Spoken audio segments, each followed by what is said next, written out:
Hey, this is Ryan on episode 3 of No Code, No Problem. The agenda for today is discussing some web app builders, and more specifically, a web app builder called Boundless. And then I'm going to talk about another community for no-code makers. And then lastly, I want to talk about the No Code conference in San Francisco. So I did a survey on Twitter asking people what their favorite tool was to build web apps, and the results were as follows. So 30% chose Webflow, 10% Boundless, and 60% chose Bubble. So I really wasn't surprised when I saw these because I love Bubble, but it intrigued me to know more about, because the only reason I saw Boundless was because somebody had mentioned it. So I dove into Boundless then, and then I kind of compared their product to the other two. So I could have not heard of them because whether it be poor marketing or I just didn't see it, or maybe they're a more recently launched company.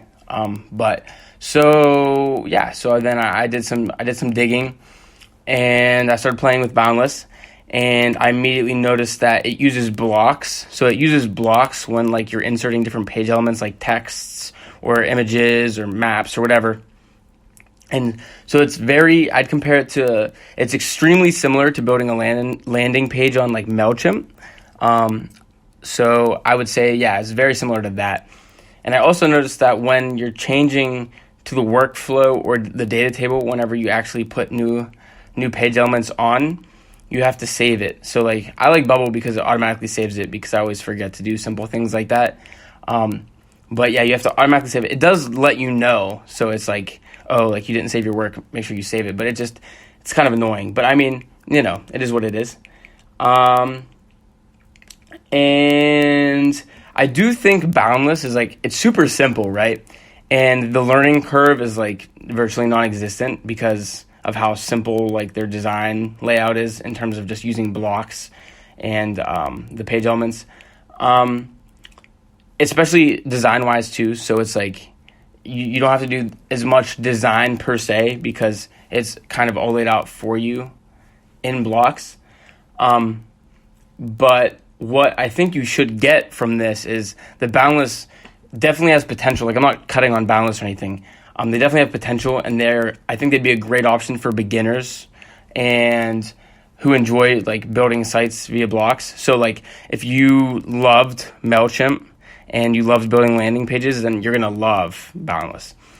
And I think the negative would be definitely, like, I think there's limitations compared to competitors like Bubble and Webflow in terms of design and, like freedom in really, like, owning the design and, like, building it from scratch.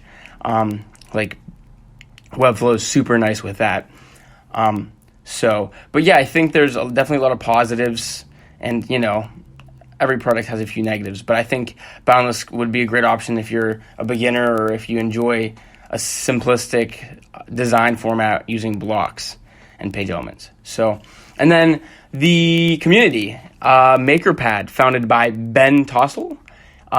It's a community for non-coders, and they include no-code tools, tutorials on how to build popular web apps using these tools. And then they have inspiring stories from like different no-code developers, which I'm going to have interviewed on the podcast. And then they have it so you can hire experts to build whatever you need. And then they have, which I really like this, they have a community board where users can ask how to make the tools they want to build and bring their ideas to life. And Ben actually goes on individually and helps them find the tools that they need and how to use those tools to build these dream products. So yeah, it's super cool what he's doing. And I think it's really cool. And I'd consider Ben and his community of like 8,000 makers a pioneer of this no-code movement. And it's super exciting. And also, Joe Brown as well. He's also a pioneer of this no-code movement and his community as well. So check those both out. They both have great aspects. So, and then lastly, I wanted to touch on the No Code Conference in San Francisco. It's November 12th and 13th. I'll put a link in the description if you're interested in buying a ticket. I think they're $300 for the conference. I think they're $300 for the conference, and they're in San Francisco. I won't be attending, but I was looking, and the reason I want to talk about this is because I was looking, and I haven't found anything like in the Northeast. So like I said before, I'm from Pittsburgh, but I go to New York City often, and I have a buddy of mine. He has a company called Entra, and they throw events in New York City. But I was thinking of hosting a no-code conference in New York City within the next year sometime, maybe late summer, maybe like July, August. And I just wanted to kind of gauge interest. So if this is something you'd be interested in attending, or if you wanted to help out, like building it or help out just in any way, really, reach out to me at nocodeNoproblem@gmail.com. And I'm open to all ideas, and I'd love to discuss the possibilities of having an East Coast no-code conference in New York City. So I think that'd be super cool, and I would love for the No Code, No Problem podcast to kind of lead that and lead us into this no-code movement on the East Coast. So thanks again for listening, and join us again on Friday for episode 4.